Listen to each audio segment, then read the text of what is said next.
Hello, YouTube divers. This is WaterDive122, and I want to welcome you all to another episode of Magic Metal Mondays. Today, we are going to be reviewing what is widely considered to be one of the greatest concept albums of all time.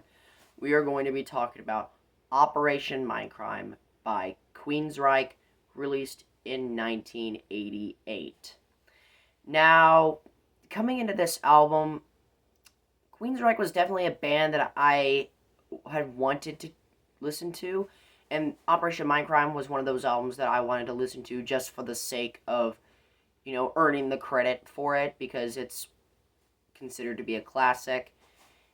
And this morning, I listened to it for the very first time, listened to all 15 songs, and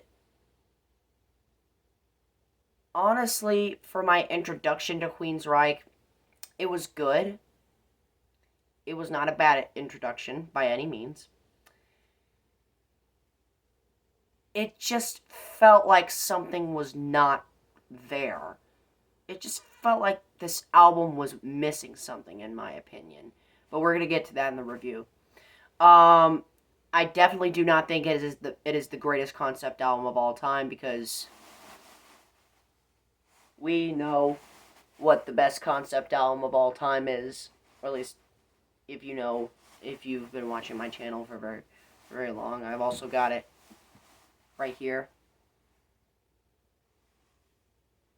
Yeah. Clockwork Angels by Rush. You sweet, sweet freaking masterpiece. I love this album.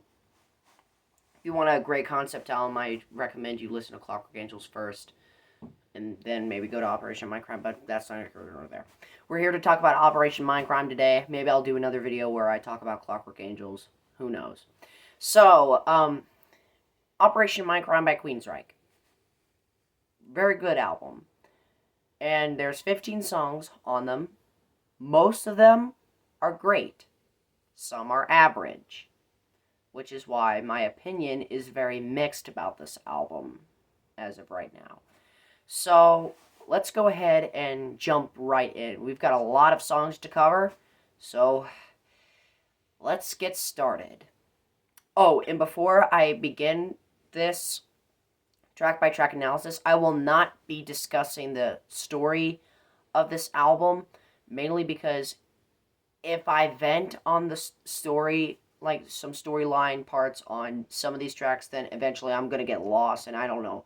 And I'm not gonna know what the heck I'm talking about. So if you want a track by track review of this album with the story included, I'd recommend you go and listen to JJ Metalhead. She did a review, well, not necessarily a review. She explained the concept of the album on each of the songs, and she does a phenomenal job. So if you want a more deeper understanding about why this album's concept works for a lot of people and why and its main concept and what it's about, things like that, then go watch her video. She does an amazing job. But we're just going to be talking about what I think about the songs on this album. So without further ado, let's get started. So the opening track is I Remember Now, which is basically this intro type of song, and I think it's a pretty good way to start off the album. Same thing with the second track, Anarchy X, which is another very short track. Both of these songs are like a minute and a half long each. So already you have like some songs that build up to the actual stuffing, if you will, of this album, like the main beef of this album, if you will. And then right after Anarchy X, you get a song called Revolution Calling, which is one of my favorite tracks on the album. It's a great song. Excuse me. It's a phenomenal track. I love this track. Great way.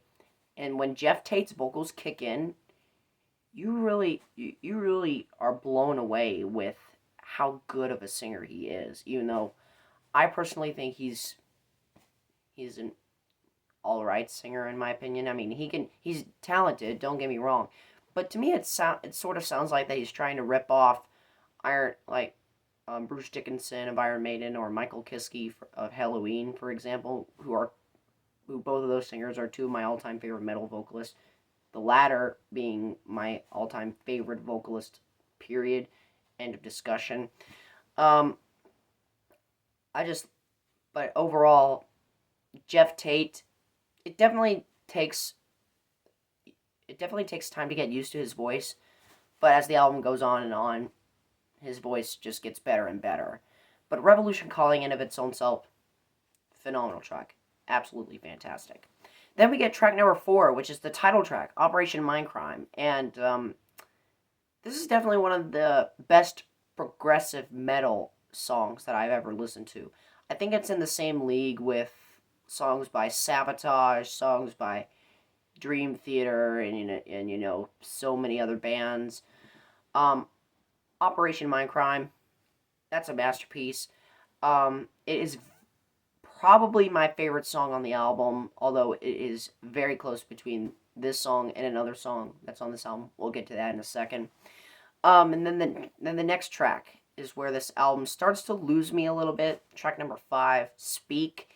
Don't get me wrong, Speak is a very good song, but considering the back-to-back songs that came before it, Revolution Calling and the title track, this song is kind of weak. I mean, it's not a bad song by any means. It's just a little bit of a step down from what we've heard so far. And it's just one of those songs where I like it, but it's just not as good. And then track number 6 is Spreading the Disease, and then it just spikes back up. I love Spreading the Disease, not the Anthrax album. Well, I mean, I love that album too, but this Queensryche song. Spreading the Disease is a great song. I love this track. It's one of the best tracks on the album. One of the best tracks on the album. I was about to say it was one of the best progressive metal songs of all time, but that's just not the case. I love this song. It is phenomenal. It is just magical. It's mesmerizing. It's just basically what this album is, but in a freaking nutshell. It's really good. It's a really strong album. Nope, song. I keep thinking about the Anthrax album, Spreading the Disease, although it's one of my all-time favorite albums. Anyway, moving on. So track number 7 is The Mission, and again, it just another average track in my opinion.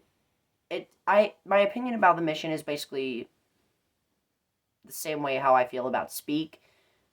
It's a very good song, but I just feel like it could have had a little bit more going for it.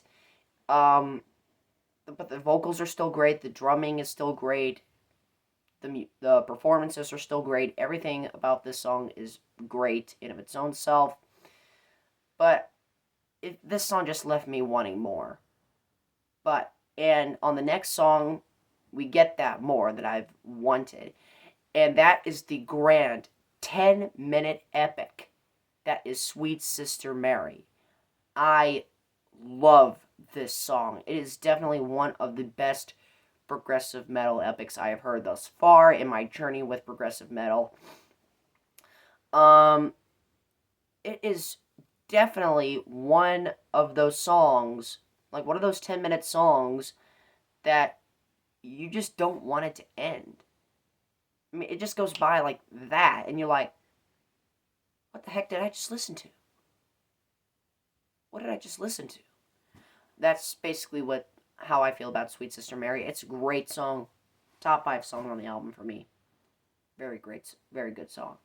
And then it follows that up with the masterpiece that is The Needle Lies. I adore this track simply because the chorus of this song is freaking mind-blowing. It is mind-blowing. This is an absolutely killer song by Queensryche. I love this track. It's a phenomenal track. What more can I say? And then we get another average track, in my opinion, Electric Requiem. This is another one of those shorter songs, like one of those 1 minute long type of songs. And I can kind of see why Queensryche would do certain songs like this, like give the listener a little bit of a break, continue the story from an instrumental point of view. But you know, in the end, Electric Requiem is a good song, but it just left me wanting more.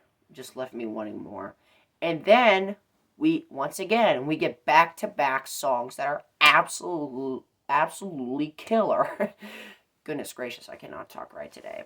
The track number 11, Breaking the Silence. Great track. Love it. Love this track. And then track 12, one of the classics on this album, I Don't Believe in Love. This is a absolute masterpiece. I love this song. Basically has the same type of feeling as The Needle Lies, and the title track does, in my opinion. I Don't Believe in Love. Once again, the chorus is freaking mind-blowing. I love the chorus. Jeff Tate is in his absolute element here. And Chris DeGarmo on the guitar. Woo! My goodness gracious, that is so freaking amazing. What more do you want me to say? And then we get back, and then again, we get an interlude song, Waiting for 22, which I like it. Chris DeGarmo doing his thing on the guitar. Great stuff. And then we have My Empty Room, which in my opinion is probably the weakest track on the album, but it's still pretty good nonetheless.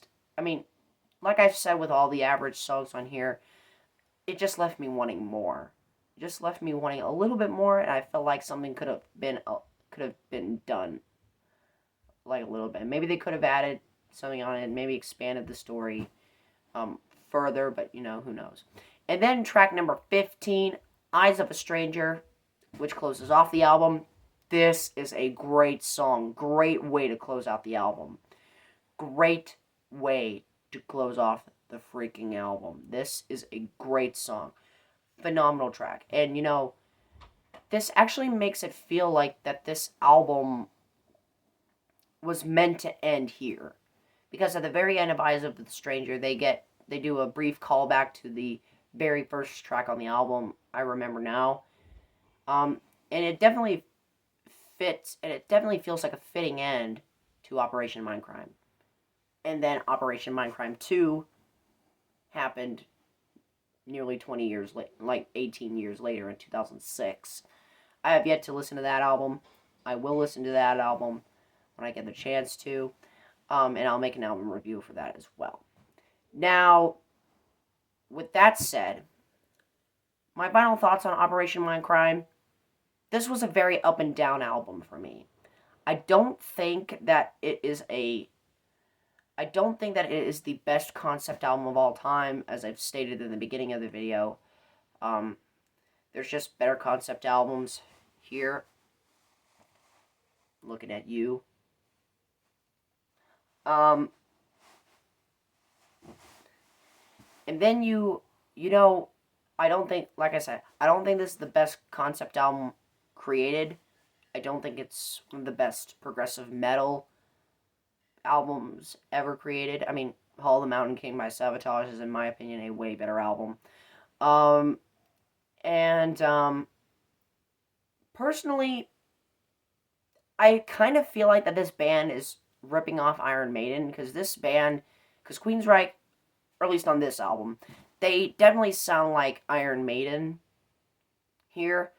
Jeff Tate definitely reminds me of like Bruce Dickinson, and you know, and Chris DeGarmo kind of reminds me of like Iron Maiden guitar players, Halloween guitarists, things like that. I mean, people like that. Queensryche, for my introduction to Queensryche, this was not a bad introduction. This was a really strong introduction.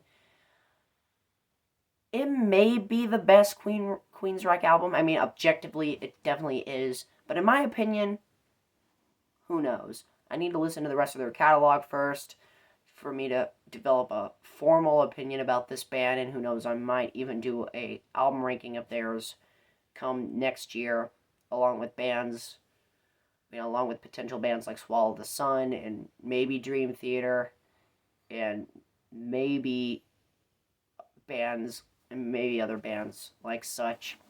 But overall, Operation Mindcrime, not a bad album at all. I genuinely like this album.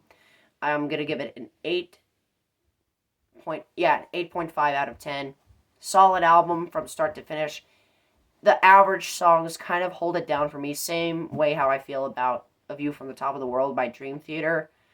The average songs just kind of hold it down for me, and as a result, its rating suffers. But overall, the average songs didn't hurt this album too much, in my opinion.